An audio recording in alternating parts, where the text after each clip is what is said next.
คนก็หูเบาเชื่อทุกประโยคที่ได้ยินฟังความข้างเดียวแล้วตัดสินคนทั้งชีวิตไม่เคยถามไม่เคยมองว่าความจริงเป็นยังไงคนปากมา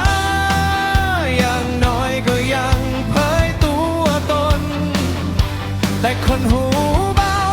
โดนใครเป่าก็เปลี่ยนทุกเหตุผลเลือกคนที่เคยดีกับตัวเองเพราะคำพูดไม่กี่คำก็ต้องเดทกัน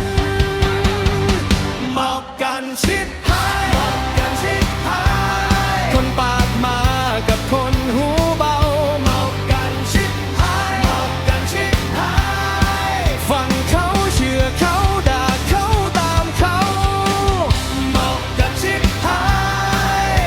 ไม่เคยคิดเองสักคราวคนหนึ่งพูดเอามันอีกคนเชื่อตายสองคนนี้เมากันชิดหาย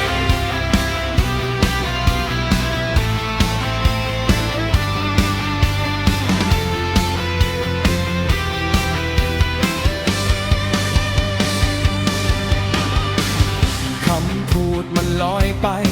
แต่ความเสียหายอยู่กับคนฟังคนเล่าก็หัวเรา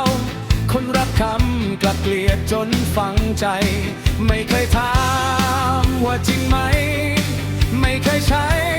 หัว